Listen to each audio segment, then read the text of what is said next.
Hello, everyone. Today, I came out of hibernation from my mother's basement and I decided that I was going to give 100% correct predictions for UFC 317, Topuria versus Oliveira. Um, I'm just going to do this 100% correctly right now. Currently, it's Sunday night. So after this, you're not really going to have to watch the whole thing, but so it can just be all for entertainment. You'll know the outcome already after watching this video. So let's get right into it. Let's get to the early prelims. First, we have Nico Price versus Jacoby Smith. Some people have called Jacoby Smith the American Khabib. I mean, I don't know if I'm ready to say all that yet. I mean, the UFC is feeding him fucking Nico Price. So basically, he's a sitting duck there. He moves extremely slowly. That's Unk right there. Obviously Jacoby Smith, undefeated prospect. I see Jacoby Smith absolutely fucking running over Nico Price. I'm going to say that he is going to do this in a second round TKO. So, yeah, that's what I'm going with. Next, I would like to thank Alvin Hines, this career mode created fighter. I would like to thank this man for saving us from a fucking Justin Tafa or Junior Tafa, whichever one it is. He saved us from one of the Tafa bros being on the fucking main card of International Fight Week, which is fucking disgraceful.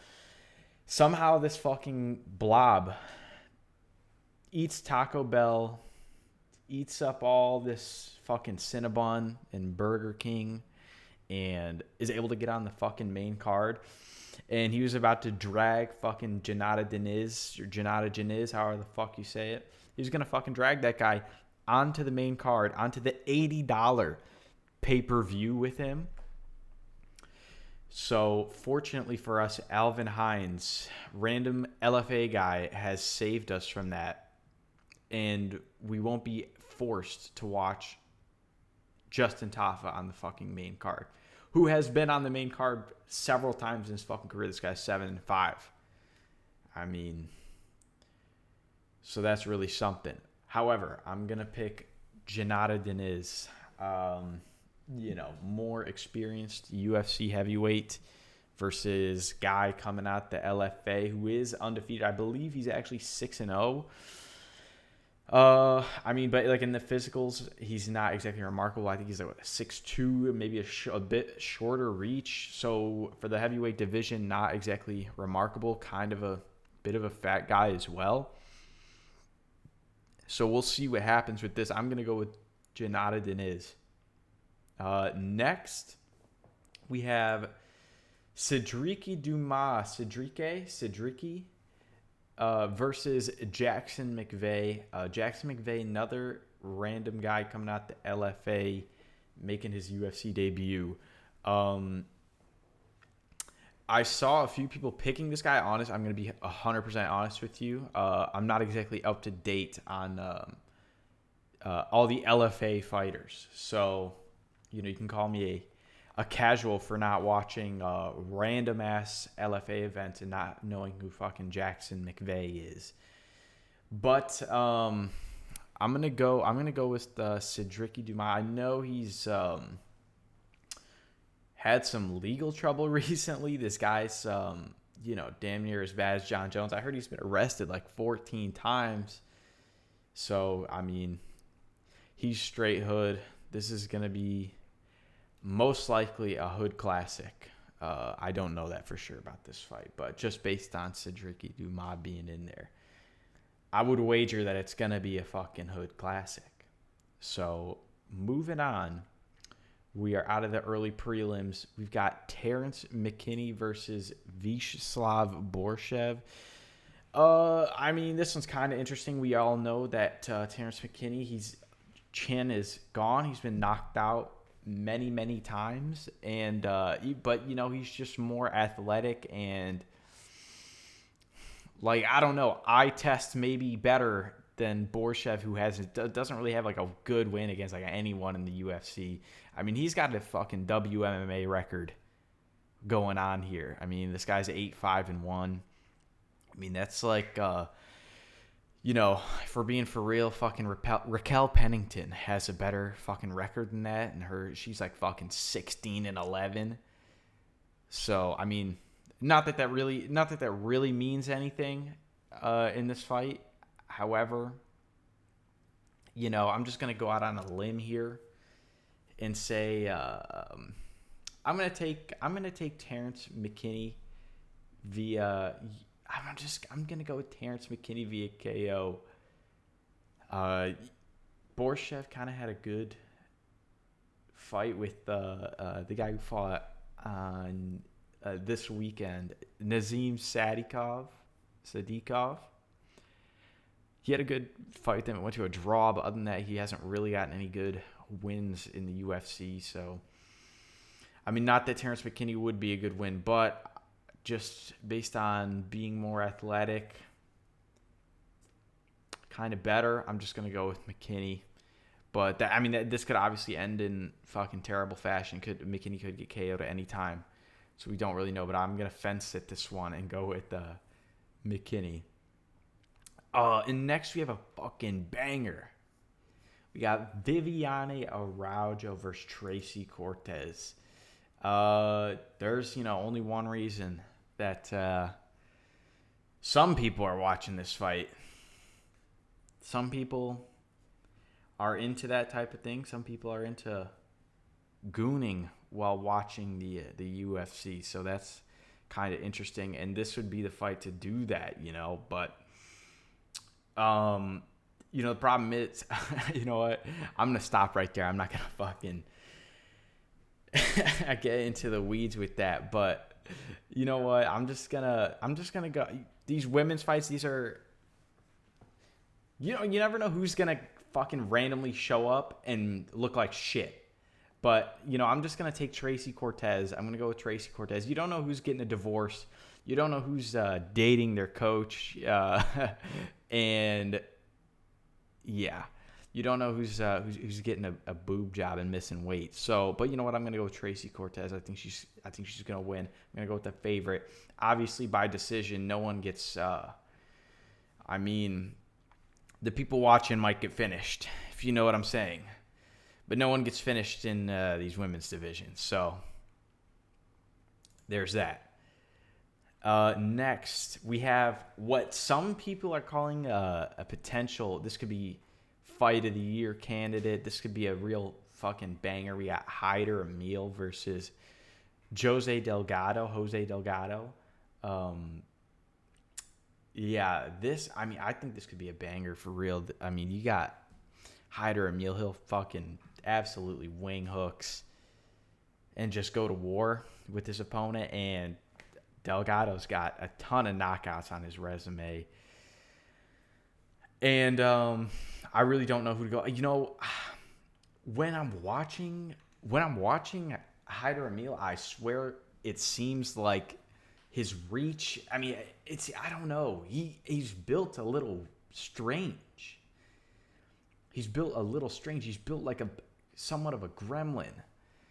And I don't know what it is. I feel like this reach is like wrong based on his build. Like, Delgado looks like he's just, I know he's got a 3-inch reach advantage just listed here, but I think, and a 2-inch height advantage, I feel like that's going to be more pronounced during this fight. I want to, honestly, I think I'm going to take Jose Delgado by decision here. I feel like the reach advantage and the height, if you add is that a thing where you can add those two together? If you add the height advantage and the reach advantage, does that really get does that calculate the extra distance between the range of one fighter and another? I don't know, but I'm gonna go with Jose Delgado. I think this could be a freaking banger. Could definitely be a fight of the year candidate. But this is just one of those this is just one of those fights that the UFC puts on these cards so that they can, like, later they can, like, this is the excuse for not having, like, a really, really stacked card, for, like, throwing a shit ton of fights on, like, a fucking Abu Dhabi card, and we can't get fucking, why don't we have fucking Piotr Jan here? Or, fucking Rainer de Ritter and Robert Whittaker. Why don't we have those guys here? I mean, that's besides the point. But this is one of the fights that they throw on, and it turns out to be great. Don't get me wrong. And that's why, and then Dana White gets on the press conference after talking about, I mean, a lot of people talked about how this card wasn't stacked. I mean, I thought it was a great international fight week, and that's true. Don't get me wrong. A lot of these times, like if you take, for example, like UFC 312, like the fights, like the fights had, on paper, they look like shit. Looks like this is going to be a fucking terrible card. Like, this is obviously not worth $80. And don't get me wrong, like, the fights overperform. But at the same time, there's no, like, implications for these fights. Like, when you have hella unranked fights on a card, there's no implications. Like, there's nothing where it's like, oh my gosh, this is going to change everything. Like, oh, this means this guy's getting a number one contender fight, or this guy's going to be, fighting for the title, or this guy's going to get a rematch or something. It just doesn't mean anything. Like, probably neither of these guys will be like, I mean, it's unlikely either of these guys will get a ranked, will even get, or even 2 fights away from a ranked opponent. I mean, they might be like, 3 or 4 fights away from a ranked opponent if they win here.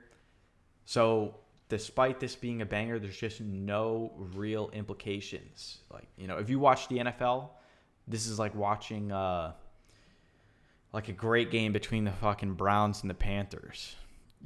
I mean, you can see fucking Jameis Winston and Bryce Young go back and forth, but just doesn't mean anything. They will both be picking number 1 and 2 in the draft. But that's besides the point. Let's get to the next one.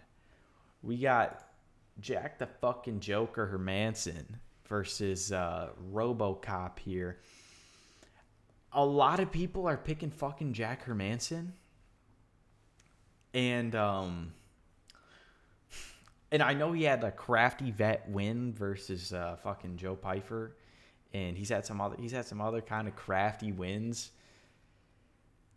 And now, like, people think, like, I don't know, he's just gonna disappear for a year and then come back and do that every time. I don't know if that's true. I think styles make fights. I think RoboCop is just more active. I think he's just gonna get after him more, and we saw with Pyfer in his last fight, like, obviously, I wouldn't say he has a problem, but he gets into a bit of a groove where he's, like, trying to look for this big shot where he lands something good, and he'll look for a big shot, and he will just slow down that pace all the way. But I feel like that's the opposite of what RoboCop does. I feel like he has a better chance to win this. And I know he's coming off a loss against Cannonier. But there's not a ton of shame in losing to Cannonier. Maybe RoboCop is not going to be fighting for the title ever, but could he get past Jack Hermanson? Could he possibly be ranked again, be like the number 15 guy?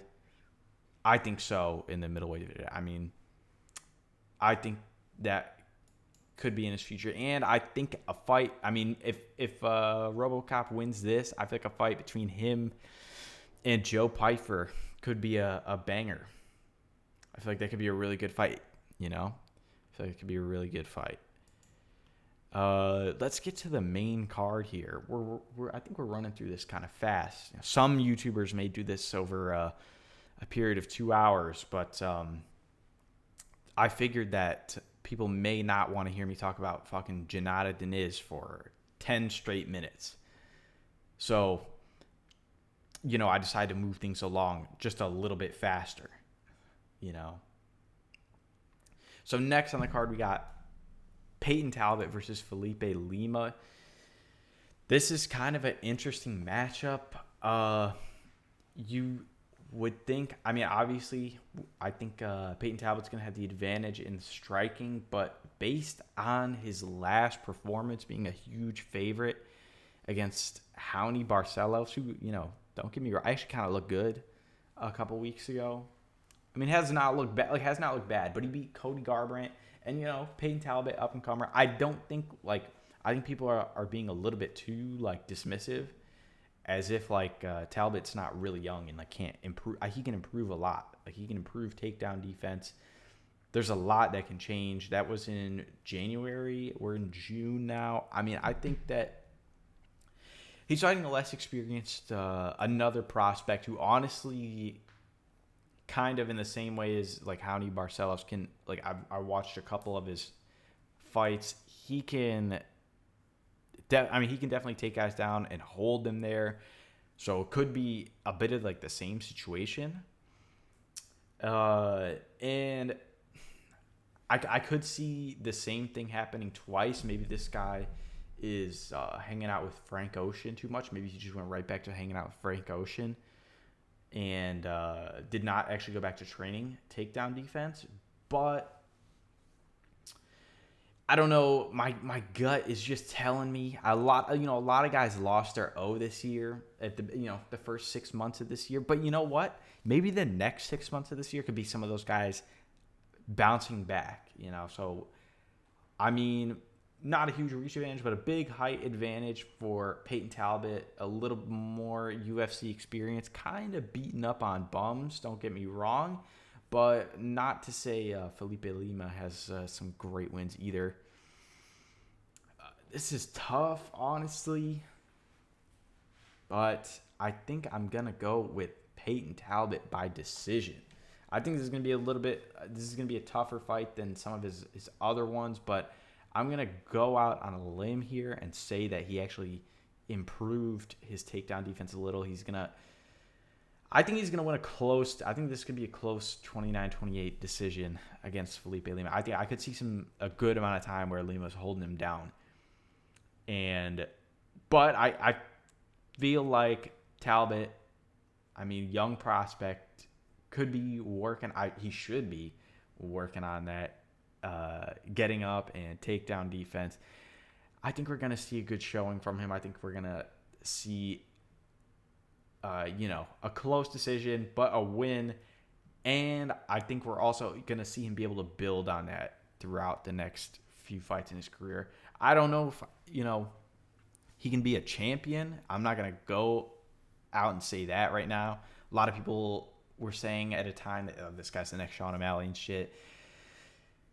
I don't know. Sometimes, people like to say that really, really, really early. And, it's fun when you're right. And then you call people who weren't on the bandwagon at that time a casual. But when you do it too fucking much, it's like all of a sudden you were on fucking 20 different fucking trains of these guys who are half of them ain't shit in the UFC now, But a guy who I think is going to be something is Joshua Van. I know it's only 1 month in between his last fight, and this is kind of what scares me. I feel like on a full camp, I could be 100% sure about Joshua Van getting, and maybe not 100% sure Royval is good. Don't get me wrong, but I feel like I could be more certain if he had a full camp. But obviously, Manel Kape pulls out of this fight. The pull-out merchant, he's got a good pull-out game, I hear. But I think Van could have issues with the height, but really, I know he lost to Charles Johnson, 3 fights ago.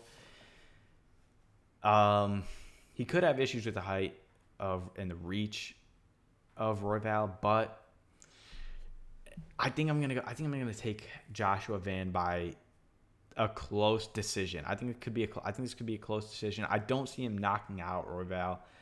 I feel like that's gonna be difficult. But I really do like Joshua Van striking. He looked really great against Bruno Silva. Obviously, he looked good against a guy like Ray Soroya, but I'm not gonna I'm not gonna rate that win too highly. This, he had absolutely no striking whatsoever. Did Ray Soroya, and Joshua Van was just kind of easily able to piece him up. Same thing with Bruno Silva, though. Bruno Silva, a guy who has gotten a few knockouts, like he was on like a good win streak, lost to Manel Kape, and then fought Joshua Van not too long ago. And I mean, I don't know, Van looked great. But I think Royval is a lot better competition than those guys. Obviously, it's a big step up. But I mean, I'm ready to see. If Joshua Van's super young, I feel like it'd be good in this division if we could get a super young prospect, like a new title contender would be great. I mean, I'm kind of sick of seeing Pantoja have like rematches with all these contenders. Like, I mean, he fought fucking Moreno 3 times, Royval like twice or 3 times, and then I think he fight Kai France on fucking The Ultimate Fighter? I don't know. I'm pretty sure he might have, but yeah, he's had so many. I mean, he's fought basically Pantoja's fought basically everyone in that division. So it'd be nice to see Joshua Van. I feel like, up there in that division, and he's kind of slowly becoming a fan. Like, he's a favorite among the hardcore fans for sure. But I think he could do really good things in the flyweight division. So I'm picking Joshua Van. Next, my heart wants me to pick Beneil Dariush, but I also, I also like Moicano a lot. Like, Moicano's got his moments. Moicano has not taken any damage really in his last couple fights. He beat the dog shit out of Benoit Saint Denis, beat the dog shit out of him, and then got smoked by Islam Makhachev in 4 minutes. So. But then Beneil Dariush, in his last couple fights, got knocked out twice. He's been out for a long time. He's been out, I think, almost 2 years now. And, I think, and, he's not, these guys are the same age. I believe they're both 36. So, but Moicano just being more active,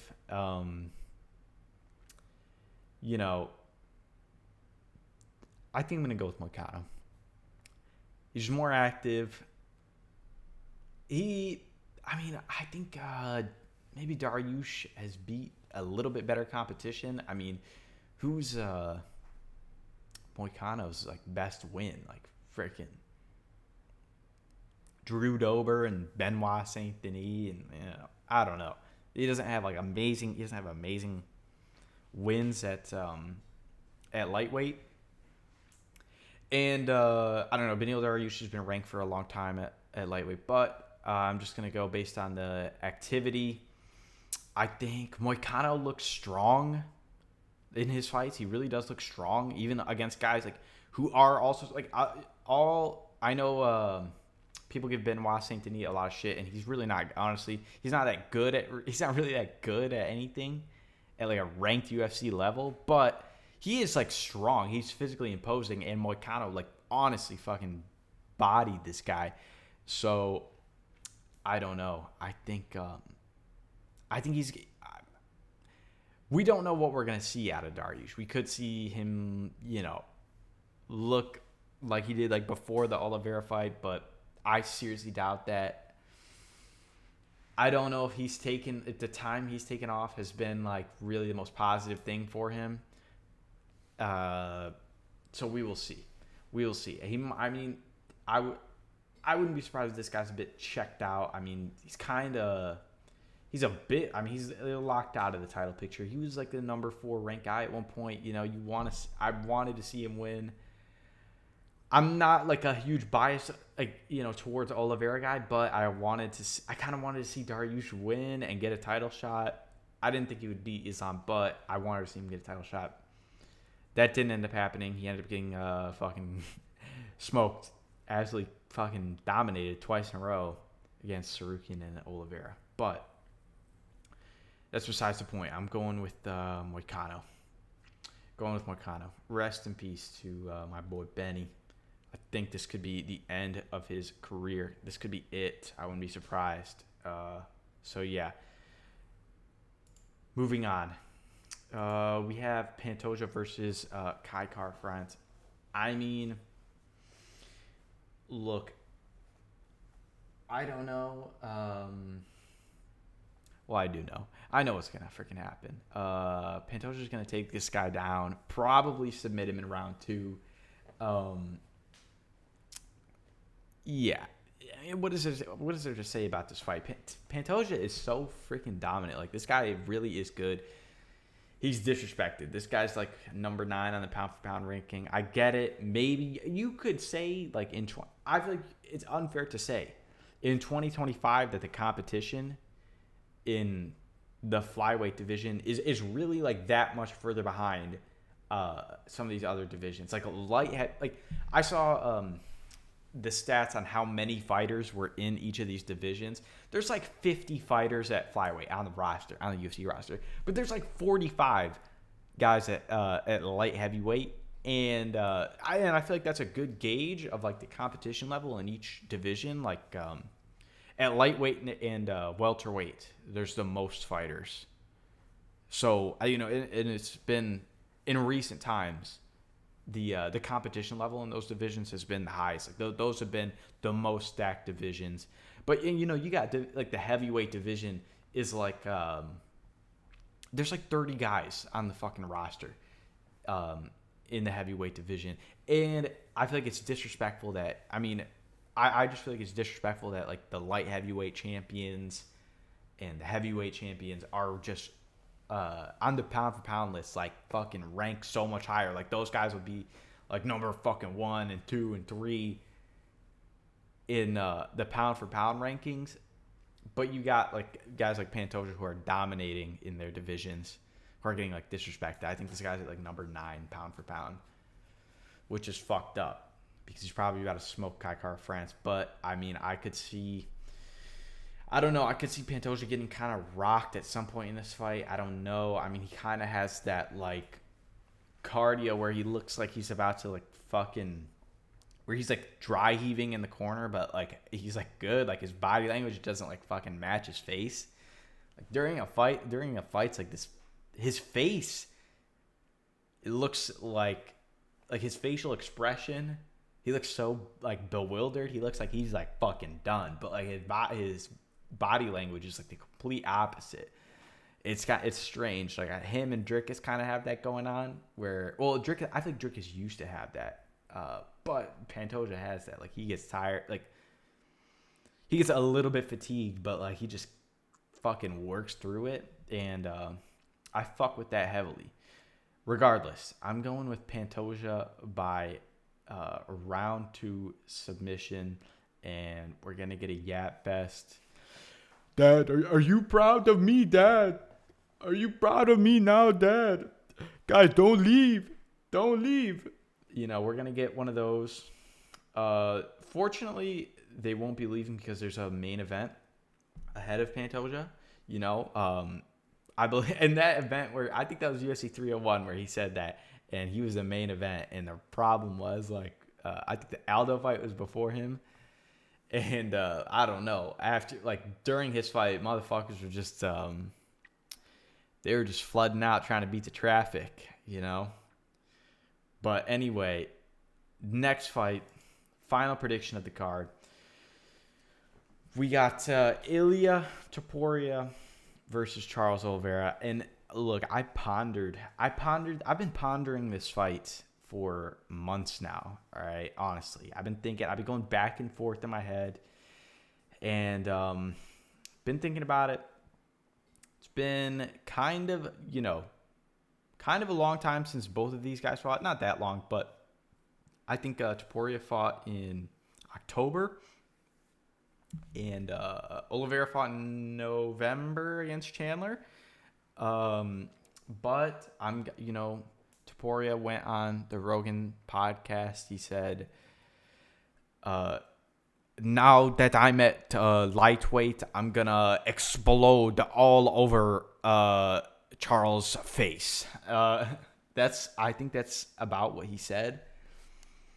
He was talking a lot about guys' heads exploding on guys' heads,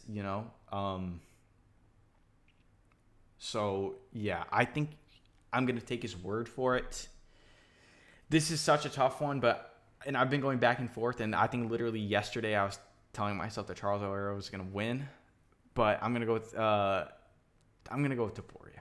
I think this will be Topuria's toughest fight. I think, on Topuria's best day, fully stretched out, pause, fully stretched out, you hang from a pull-up bar. I think he's 5'7" on his best day. I think Oliveira is going to be a lot bigger than him. He's got a 3-inch height advantage, a 5-inch reach advantage, but I think kind of the same mistakes that like Charles has just made in his losses are gonna kind of show themselves again here, like where in the Islam fight he like attempts like a fucking flying knee and gets hit with a left hook and knocked down and then submitted right there, right?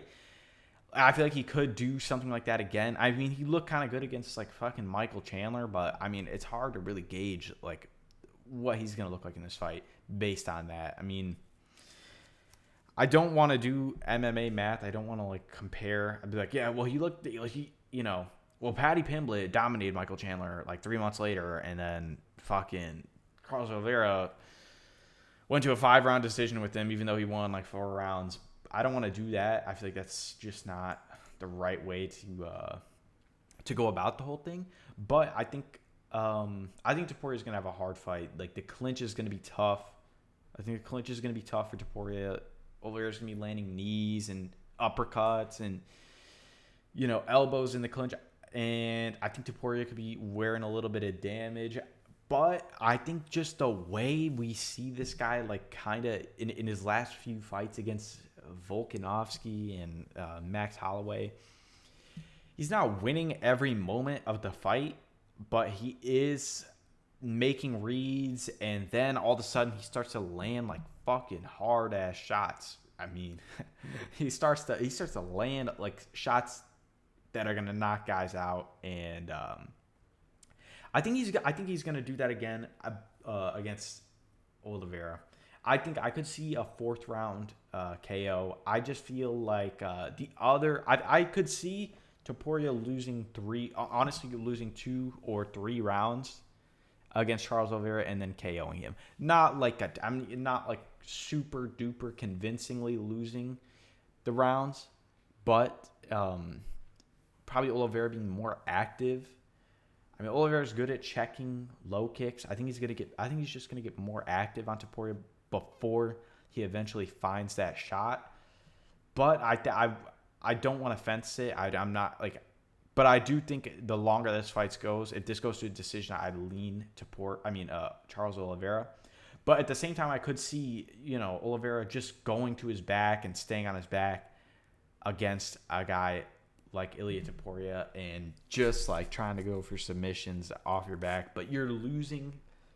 You could lose rounds that way. You kind of lose. I don't know. You don't really gain anything. I feel like Topuria might be a little too good on the ground. I mean, I don't want to say he's too good on the ground for Oliveira to submit, because I don't think there really is anyone that you could say that about. But I think Topuria will find that shot probably sometime in the 4th round. A little bit later in the fight. I think it's going to be tough. I think the size advantage for Oliveira is, gonna work well for him. But I think that defense, the kind of the lack of head movement, like we've seen this guy get rocked a lot. We've seen him get dropped a bunch of times. But I mean, and that does not mean the fight is done by any means. But I mean, this guy is putting people's lights out. He fucking knocked out Max Holloway. So what can I say? I'm gonna pick him. I'm gonna pick Topuria. I'm picking El Munchkin Topuria. But yeah, I'm gonna pick El Goblin King Topuria over Charles Oliveira. So the picks I got are Topuria, Pantoja, Moicano, Joshua Van, and Peyton Talbot for the main card. I got RoboCop, Jose Delgado,